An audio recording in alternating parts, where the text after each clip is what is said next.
Welcome to the Live the Call podcast, where I speak with guests living and working their soul's purpose. I'm Pamela Downes, founder of Spirit Calling and trans-channeler of the Great Council of Light. Every episode, our guests share their awakening story, and together we learn how they came to live their spirit's call. Join me in tales of self-discovery, enlightenment, and transformation to amplify your healing journey.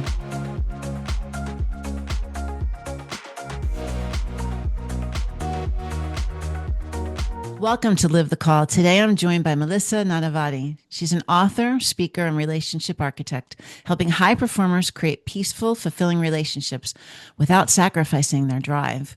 So Melissa's work took her from anxious attachment and people-pleasing to deep spiritual awakening. And after 100 first dates, quitting alcohol, and trusting her intuition, she took a leap of faith that led her to her husband and to her life's work. So now she blends lived experiences, science, and soul to help others build real connections from the inside out. And how cool is that? I love those three things together. It's amazing. Welcome, Melissa. I'm so excited to have our conversation today. Thank you. I'm so thrilled to be here. Oh, you're so welcome. You and I met a couple months ago and we were talking about your work, and I was like, oh my gosh, you have to be on Live the Call. It's such a unique story, number one. The work that you do is so unique and you're living it, and you're the living example of your story. You've watched Live the Call, you've heard the stories. This podcast is our tagline is Live the Call. So we say that, you hear that whisper of your spirit calling, then you listen to it, you answer it, right? And then you're living it. So I would love to talk about your spiritual awakening journey and how that led to the work that you're doing today, and just get and dive right into it. Absolutely. So much of my really spiritual awakening journey occurred first when I quit drinking. Mm, I've got that kind of initial call of something was amiss, right? I was drinking more than the average person, but I wasn't considered an alcoholic. And yeah. it was when I first kind of had that intuitive hit and I had this dream actually that was so real, it really propelled me to cut out alcohol. I had this dream essentially where I felt, I don't know what came to me, if it was source, God, whatever you may believe Mm, in, but some sort of spirit had come to me and said, you're not going to reach your potential if you keep drinking. And I woke wow. up just absolutely shook. And it felt so real. And I actually made a post on my Instagram at the time saying I was done drinking so that my friends would not ask me or invite me out to bars in that time Mhm. period when I was transitioning. And it was from kind of that moment where I started one of my many businesses, and it was in the consulting world. And all of these things just started to fall into place. And it was like the access point to my intuition had been unlocked. My Mm, channel was clear, and I was starting to listen to those little whispers, as you like to say. And it was, after that, I really got into meditation. And mm. then through my own meditation practice, it led me to something called 40 Years of Zen. I'm not sure if you're familiar. It's a neurofeedback meditation retreat. Wow. No, I haven't heard of that. It sounds so cool. Yeah, they hook you up to electrodes, so you're actually hearing your own brain waves back in real time. So you know when you're in like the alpha brainwave state where you're making new neural connections. So the meditation you do there, they say is the equivalent to doing 40 years of meditation because you actually know when you're in the right brainwave state to make those new neurological connections. Wow. And it was there, I was really there with the intention of doing a lot of work on my anxious attachment and ultimately looking to manifest a partner. I'd been on Mm, over 100 first dates at that point. So I'd been through a lot of shifts. I've done personal therapy, did a lot of personal work to try and become the person I wanted to be. But the last real missing piece was the anxious attachment. I wasn't mm, relating the way that I was hoping to. mm, And so in the last meditation we did at the retreat, I had this vision of my future partner. Not what he looked like, but what it felt like. What it felt like we were traveling, we were doing work together. And it was so visceral that when I came home back to my home in Portland, Oregon of 12 years, I actually broke my lease. I gave away all of my mm. belongings except what fit in my car and ended up moving to Scottsdale, Arizona on pure intuition. You badass, man. You did two, like diving in the deep end right in a row. I appreciate it. It was, Hmm. it's a domino effect, though. I think, as you Hmm. know, when people start to get that access point to their intuition and really tuning in, it's a domino effect. Like all the signs are there, but once you start listening, it gets louder. And it was just too loud at that point for me not to try because I thought, what did I have to lose? I hadn't found success in the place I'd been living, at least in the dating world up to that point. And all my friends and family thought it was a bit nuts, but they were also very encouraging of me making this bold move. And then within actually 2 months of me moving to Scottsdale, I decided to be really intentional. I wasn't just going to move there and hope that my husband showed up. I had made a plan to attend a new event every week until I met him. And it just Mhm. so happened that the very first event I attended Oh, was ice bath workshop put on by his friend. And, wow. I didn't meet anyone at the time that I thought was a connection, but I said, you know what, I'm just going to focus on making friends. And so I Hmm. made friends with Michael, who was the facilitator. And he continued to talk to me and say, how can I get you integrated into Scottsdale? You're new here. And I told him, I'm looking for a man. And he not only thought it was hilarious, but it was so direct that it really was the reason he ended up introducing us and introduced me to my now husband. And so, if not for being direct about, I'm looking for a man, he essentially set us up. And then from there, we both dove really deep in our relationship. We got engaged actually in 2 months. Mm. And we were married in under 6 months. And from Wow. there, my husband at the time was training to be the first person to ski across Antarctica, which is Wow. pretty wild journey on and a very spiritual journey in itself for him. And so he really only wanted somebody who was ready to go deep quick because, he had to focus on preparation and fundraising. And so in our first year of marriage, we ended up raising $1.1 million for his expedition. We traveled 80% of the year. We were chasing snow. We were in Alaska, Iceland, Norway, wherever he could train for skiing. And we also spent 4 months apart. But none of that would have been possible if we both hadn't been living our values, living the call of what our soul was intended to do. And then not only that, but being courageous in the way that we dove deep with each other and taking bold action. And that really led me to the work that I do now because I really saw what was possible for people who are driven and ambitious, that you can have a relationship. It's not a deterrent from your goals. In fact, it's going to amplify your ambition and your success if you have the right person. And that's what ultimately led me now to the work that I do with speaking and coaching to help other high performers make their relationship a competitive advantage. Oh my gosh. It's absolutely incredible. You truly found a mirror of yourself. I mean, you really did. Absolutely. And I mean, it's the same exact kind of person that you were able to both dive in the deep end together with your relationship. I think that's absolutely beautiful because it doesn't always exist. It's so special that you were able to do that together. And to, I mean, did you know, like how quickly did you know? Did I know that it was him? Yeah. I would say within the first few dates. And Wow. I mean, when we initially met, we didn't have this, movie moment, Wow, even though wow, our wow, relation, wow. Yeah. exactly, like everything didn't blur when we first saw each other. I was like, oh, he's nice and sweet, and he had actually invited me to a gathering because he's a real connector in the community. And so I had initially been invited to a gathering. I didn't know that the mutual friend Michael had told him she's single and was kind of planting the seeds for us to connect. Hmm. But we didn't have that movie moment. And I think that that's something really important for people to hear is that even if you don't have that initial spark, like chemistry is something that's created. Hmm. And it was through spending time together. If you think about even from hormone science, what is chemistry? It's a combination of oxytocin, serotonin, dopamine. And so, for those who aren't familiar with all of those hormones, oxytocin is really that bonding hormone. Serotonin is the mood stabilizer, happiness, and then you have dopamine, which is the reward hormone. And all of these things came together because some of the first activities we did together was like hiking, right? So we were doing physical activities, we are having novel experiences, which produced dopamine. And we were working out together, that also produced serotonin and oxytocin. I was giving him a hug whenever I could, right? So trying to Hmm. flirt with him, show that I was Hmm. interested. And ultimately, I think the important thing to remember is that you don't have to have that initial spark. That knowing comes from really getting to know the person and Hmm. being intentional about the things that you do together to create that chemistry. Hmm. Oh my gosh. What called you to Scottsdale? So in the vision, I actually saw palm trees. And at the time, I was living in Portland, Oregon. There are definitely no palm trees there. You were like, I know this is not the I place. know this is not it. And I had a client actually for my previous business who lived in Scottsdale. And she said, Mhm. oh, we were on a call. She said, if you ever want to visit, I think you'd love it here. And I'd actually not heard of Scottsdale before. I'd heard of Phoenix, but when Mhm. she said Scottsdale, there was that whisper. that little Mm. voice.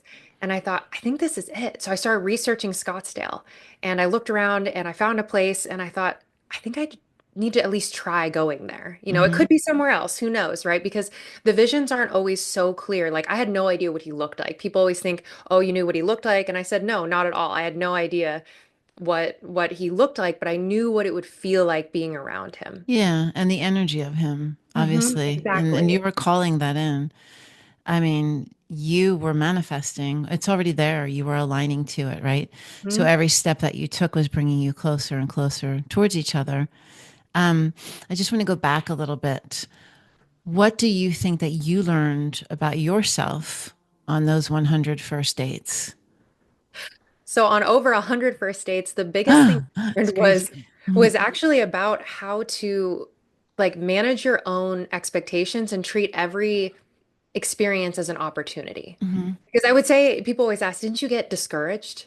And I Yeah. said, yes, around date 60. I was one of those very type A people that took notes for many of my dates of things I liked, things They I wrote didn't like. movies about you. Exactly. And then I scrapped my list at some point, but I realized that I needed to go into every date not with the goal of making that person the one or hoping that Hmm. they would be the one, because that sets up a pedestal and expectations that are Yeah. really impossible to meet. So for me, my goal was always, what skill can I practice on this date? Hmm. Can I be a better question asker? Can I be a better listener?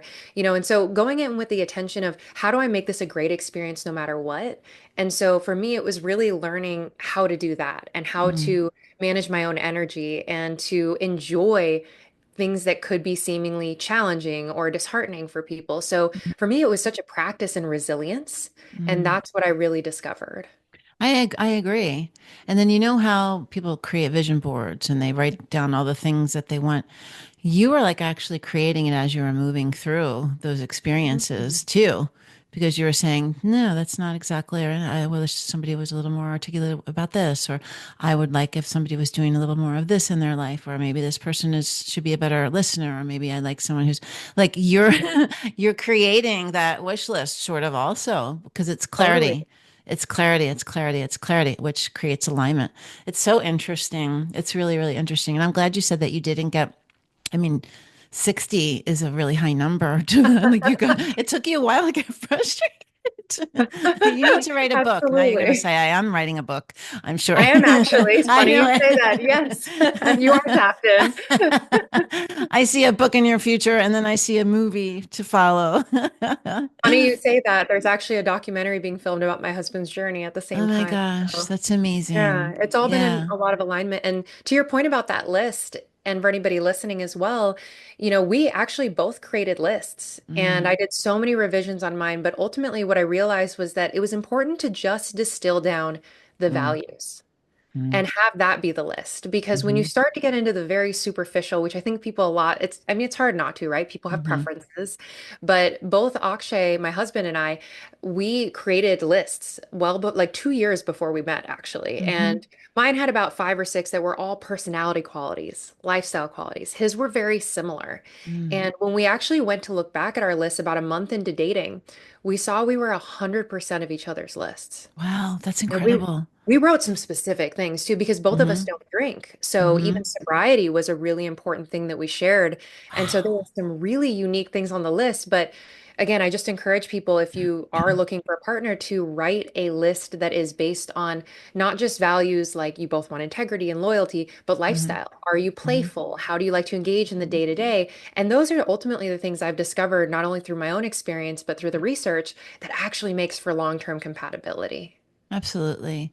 And then the universe will pepper in some magic in there that you didn't even know that you needed or Yes. desired. And that's what happened with me. And then because I had the vision boards, I had the intentions, I did the crystal grids, I did the space clearing, I did the Akashic record block, like all the things. But I spoke as if he was there because I knew he was there. I Mhm. had to align to him and keep my path clear for him. And I met him traveling through Florida, and so was he, and that's how it happened. Oh, And wow. That's how you met. yes, and that's how we met. And it was like it was our first date. It was a kiss at the end that there was some sort of soul recognition. Mm. Wah, mine was a wah, wah, wah, but it was like I had had them before in my life I had a soul recognition and there was a remembrance and a knowing. There were words on my vision board like he keeps me safe and protected. Um, Things like that. And he's a Marine. Oh, I so is did. my husband. Oh my gosh. Wow. That's so interesting. And I Yeah. didn't know I needed that, but I did. I There's lots of similarly, reasons that why. wasn't on my list either. And Interesting. yeah, that's a very cool synchronicity. It is. There's a quality about them too that's very unique. There's a reason why they're the first ones that go out to defend our country, and there's integrity there. That's just, there's many things. But my point is that there's magic peppered in there, even if your list is very clear and all the Yes. things, right? That secret sauce that goes inside the recipe. It's so cool. Um, I was going to ask you. What are some there? I have a couple questions written down, but I don't want to lose this one because it was really good. What advice? Well, you did. Yeah. Well, you kind of did. People get stuck in a rut with Mm. dating. You got to 60, but you knew you're different. You were in a different frequency with this. I know people, and I have known people in my life who they're focusing on lack, they're focusing on the lack, they're focusing on the lack. So they're flipping it in the wrong direction where it's not here, he's not here, I'm never finding him, I keep trying. It's not like, how would you help someone who's in a rut like that to get out of that, to break that cycle? Absolutely. That's a great question. And that's actually, a good handful of people that I work with also Mm, have been in that space. And there's two kind of things that I recommend. The first is that you surround yourself with examples of what you want. And you get in mm, the frequency of it. You get in the energy because a lot of times when people are stuck in those ruts, they have other single friends that all tend to say there's no good men, yeah, there's no good women, right? And so you're yeah. perpetuating that energy. And that was one of the things I did actually right before I met my husband. I started spending more time with couples that I admired. Mm, And being just in the energy and frequency of people and seeing what it looks like gives you hope. It yeah, reminds you that it's possible. So you're yeah, not always looking at the lack. If you're surrounded by lack, you're going to feel it. And so right. that's the first is like you got to get out of the energy of it. The Hmm. second is making that list of qualities and things that you're searching for in a partner. A great activity to do is then to look at the list and see if you embody those qualities. And if you Mm. don't, start systematically working on it. And that's Mic actually drop, another thing I did. mic drop, mic drop, mic drop.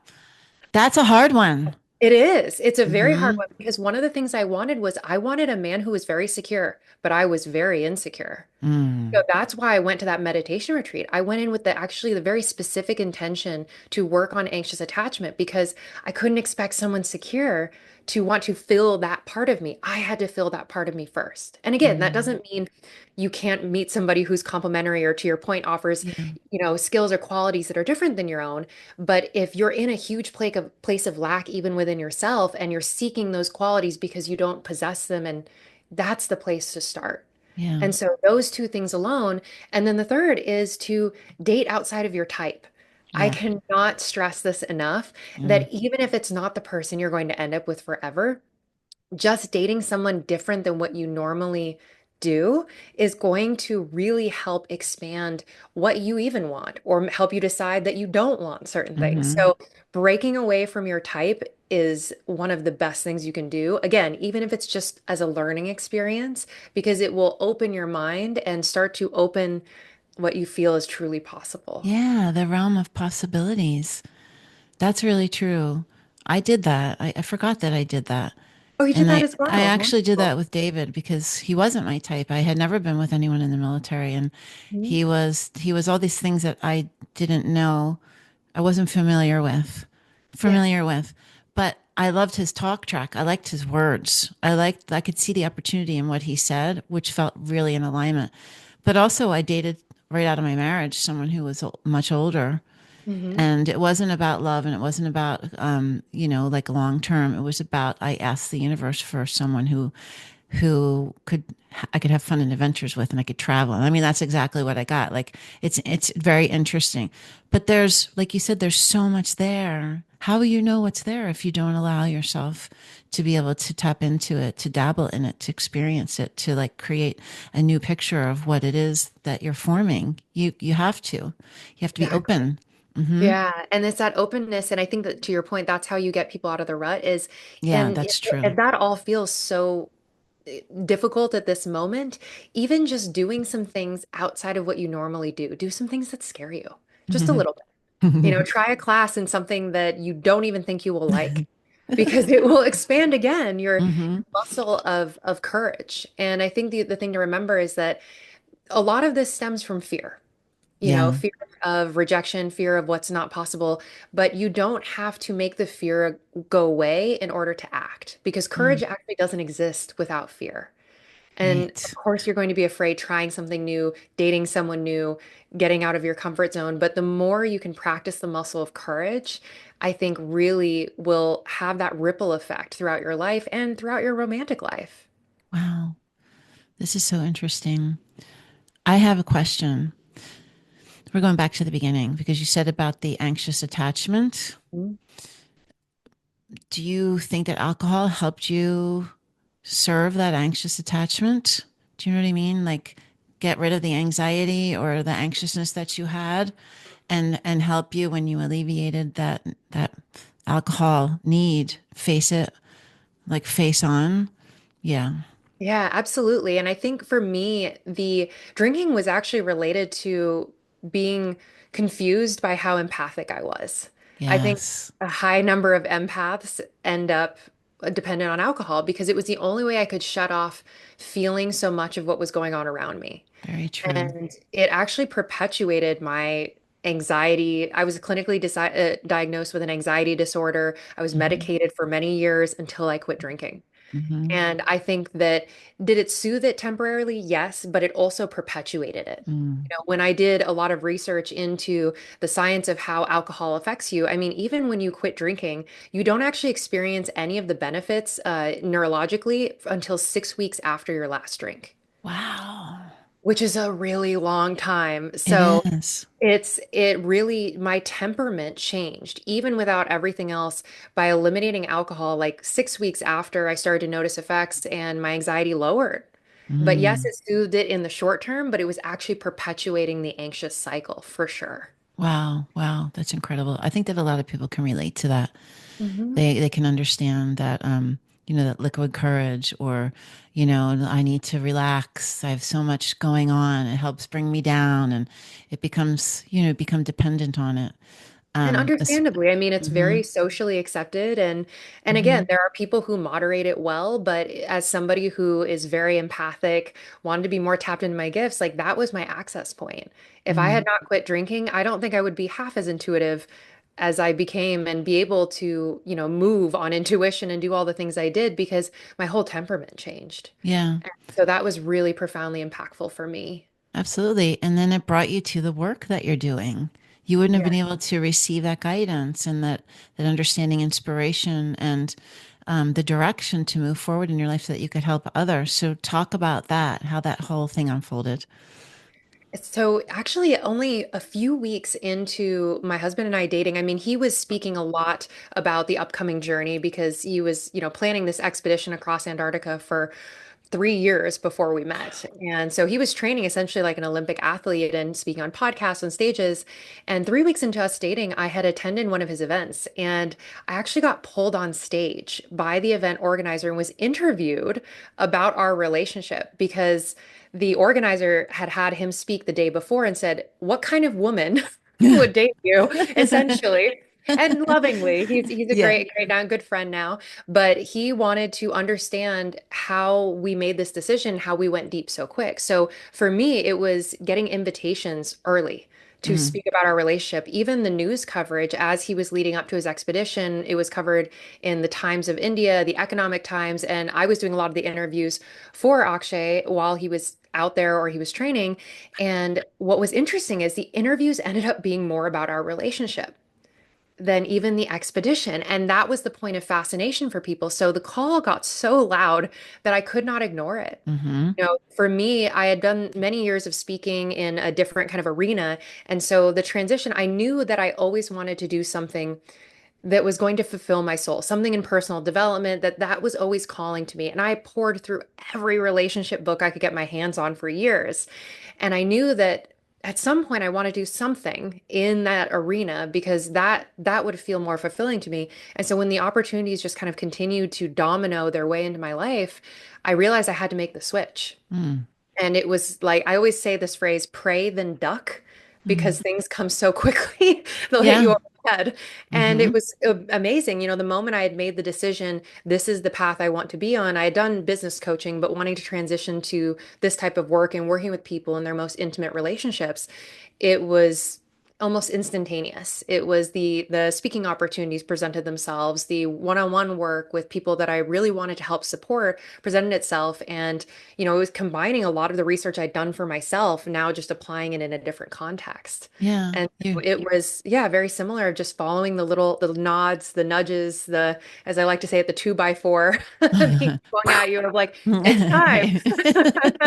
Come on, girl, get out there, Melissa. Exactly. And we've been working on a relationship book specifically targeted at high performers because, that was an area of the market in speaking to a lot of editors and having been a textbook author myself, I've been in the publishing industry and I was talking to some different potential editors for this book and they said, that is the really underserved market Mm. because when you're dating and trying to create a relationship, as you know this, as like a business order, as a high performer or ambitious person, you have to get a lot of clarity very quickly early on in Mhm. your relationship. You don't have that same kind of time to play the games, and Mhm. it can really make or break how successful you are in your day to day. So that really ended up being the market that we want to focus on serving and helping because there is a unique approach, and there's a lot of tools and frameworks we ended up developing that we've been able to work with not just friends, but now clients and to help serve more of this market because that's really at the end of the day, there's two things that make for a meaningful life. It's purpose and connection, and research shows this. Mhm. Purpose is what a lot of high performers have already found.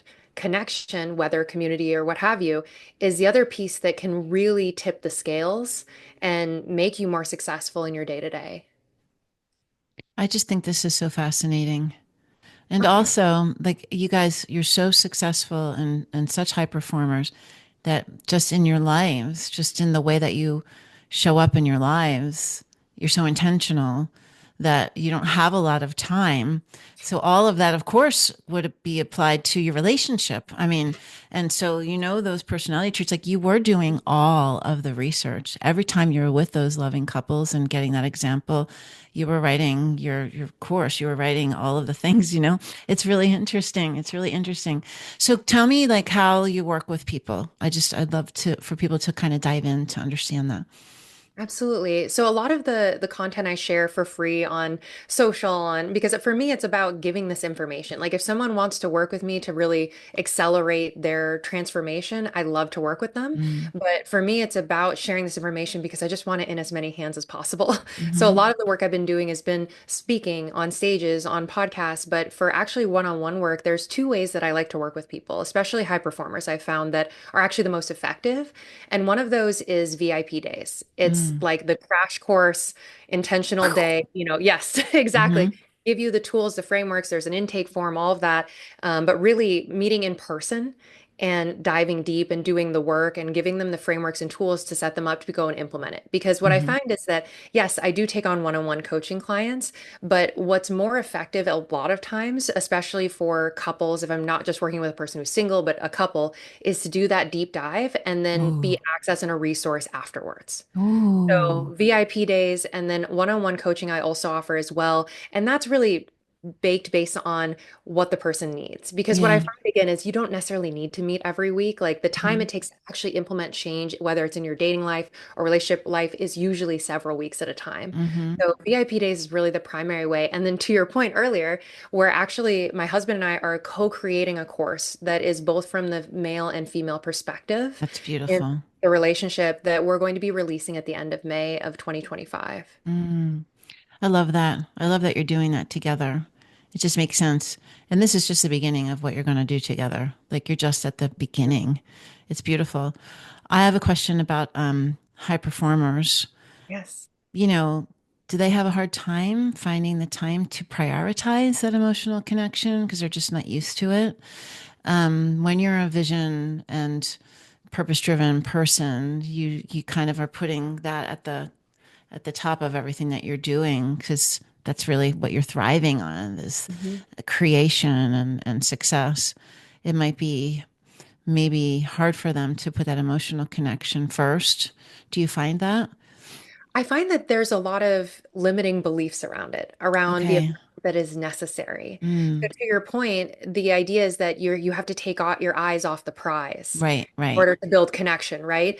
But Mm-hmm. if you think about it, like they prioritize oftentimes going to the gym, for example. Mm-hmm. That's at least a few hours a week. And so Mm-hmm. what I really help high performers do, especially the ones who are single, is to look at it like operationally. How can I dedicate and then setting aside, maybe it's just every Saturday, I go do one new activity and I try and meet people, or I Mm-hmm. only allow myself to go on one new date per week. So, Mm-hmm. really, it's about baking it into their schedule and treating it like any other task within the business, Mm-hmm. so to speak. And once they've been able to shift that frame, I find that they're more open to it. They think, Mm-hmm. oh, I don't have to waste all my time. I don't have to text all day long. No, you get to be boundaried about the way you communicate with people, even in the dating phase, but telling the person that you're dating, right? So, a lot of times, what I've seen, especially with high performing men, is that they start dating someone and then they feel overwhelmed. And the Mm-hmm. reason they feel overwhelmed is maybe the woman is more emotionally available, she's texting more often, whatever it may be, but they're not being clear about their communication needs and wants. So, for me, what I've noticed is that helping men and women really set up not just like boundaries that feels like walls, but Mm-hmm. boundaries that allow air in and out. And so really not only setting that for themselves, but then communicating it in a way that's loving to whoever they are dating. So they Wow. say, hey, I only respond to stuff in the evenings. I really love connecting more in person. How about we just stick to voice notes? Or how about we just stick to phone calls? And Mm-hmm. so setting up those parameters early in dating, I found has really helped high performers feel like it's possible for them Wow. and being able to communicate too what season you're in. I find that one of the most challenging things, especially for high performers and where their relationships tend to have cracks form early on, is that they haven't effectively communicated, whether to themselves or their person they're dating, what season they're in. Mm. Because relationships happen in seasons, business happens in seasons. Are they in their busy season? Do they need more support? Are they able to give more? And that was something my husband and I were very clear on early on. Because for the first, I would say, year of our marriage, I did 80% of the house things, Mm-hmm. the taking care of food, making sure everything was all set up, taking care of business, even taking care of finances. Mm-hmm. And the reason we were able to do that without me feeling drained was I knew that that was a season. There was a specific endpoint of when his expedition was done and when he'd be back, and the scales would tilt and shift. So because we were able to communicate what season we're in, he was able to focus more and not feel like it was taking away from his mission. And, we always had our date night, that sort of thing scheduled. But then I was taking on most of the house responsibilities. Since he's been back, that has shifted. Now we're more equal partnership. In fact, he does more in a lot of ways than I used to because we're in different seasons. Mm. But I think where things really break down is if you don't look at your life in seasons and your relationship and you don't communicate about it. Yeah. I love everything that you're saying. I just think it's so fascinating. I have a couple questions. Okay, just Thank you. because of my experience with, I've lived a while now. I have several single women Mhm. friends who are very successful, but not successful in dating, and even some who have paid for very expensive dating experiences. And I did it's as like, well. I worked with matchmakers too. yes, and to me, it's like you're what is it, the cart before the horse. You Mhm. really need to work with someone like you first to be Mm. able to get into that environment to even have any success, because how can you start dating these high performance people if you're not doing all the things that you just said and understanding each other, and no one ever taught you how to do that, and all the things. So that's fascinating to me, number one. And number two is with the dynamics today with masculine energy and feminine energy. and men being emasculated and women so fully into their masculinity and not their femininity, especially high performers.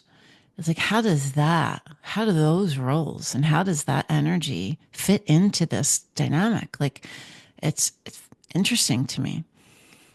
Absolutely. That was actually one of the core topics at a recent event I spoke at locally. It was a Mm, men's group and they invited women to make it co-ed, but that was one of the core questions of in a time where women are so much more in their masculine, how does this all work?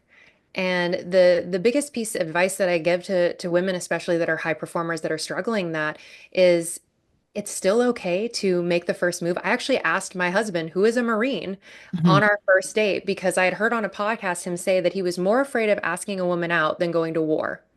So remembering Right. that just because, someone, and if a man doesn't make the initial first move, that's okay. It's okay, Mhm, I think, to be in your masculine, especially in the early stages, because men are still scared to ask women out, and that's okay. It doesn't mean they're not masculine, and mhm, they can be in different areas, but I think then that's when it's really important to make sure that that energy is reciprocated, that then mhm, you can be in a receiving state as well. So after our first date, had he tried to have me continue planning our dates, we wouldn't be here. From our first date, he planned the second date, right? So he naturally ended up taking the lead, but I still initiated early on. And I mhm, think the reality is we all possess masculine and feminine energy. And just because we're leaning more into one or the other isn't necessarily a bad thing, as long as when we are in partnership, we are clear about when we are leading, when we are following, when we want the other person to lead. mhm, One of the things that came up actually at that recent event I spoke at was I mentioned that at the end of the day, sometimes we were ordering DoorDash, for example, and I was mhm, really exhausted.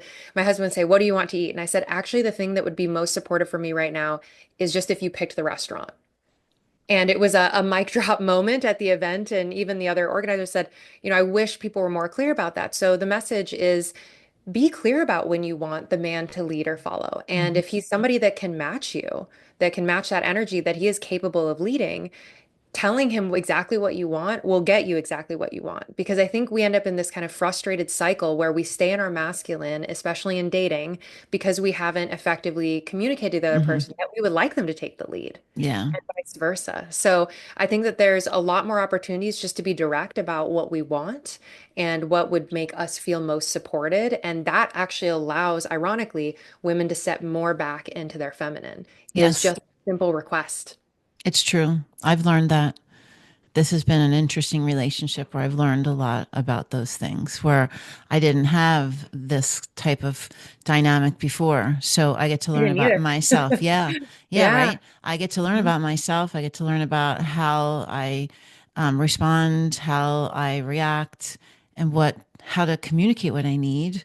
And Mhm. to actually have an active listener on the other side who wants to know, who wants to communicate, who wants to over communicate and really be able to serve each other, which is, I mean, it's fascinating to be at this point in our life. Is there a certain age group that you work more with? I'm curious.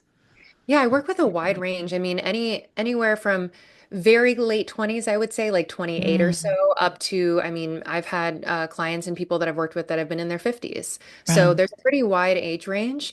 I Mm-hmm. would say not as much typically like the kind of baby boomer generation, but more elder millennials, Gen X, Gen Z, even Gen Z, forgetting what the order is on I those. know. But, kind of a wide range of people that are usually typically still in their careers. Mm-hmm. And that's a big part of it. And they're in a driven kind of high pressure time in their careers tends to Mm-hmm. be the group that I work with the most. Wow.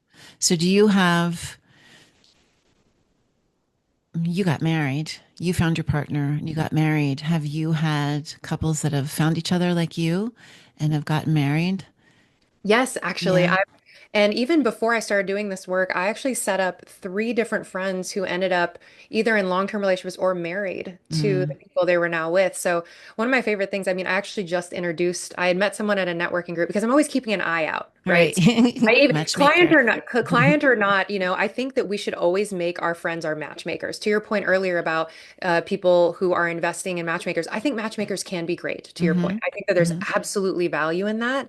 But I think starting by requesting that your friends become your matchmakers, because like-minded people spend time with like-minded people. Hmm. And I've seen more successful relationships come out of friend introductions than anything else. That's Because amazing. you start to get to know each other, and anybody can do that for you. So I think my encouragement for anybody who's single and actually looking and ready is to let the people around you know that you're looking for someone and Hmm. what you're looking for specifically, because it's so infrequent that that happens. I mean, even the friend I just introduced to someone who I believe she'll end up dating this Hmm. past week, she said, I can't believe I didn't think to ask you if you knew anybody.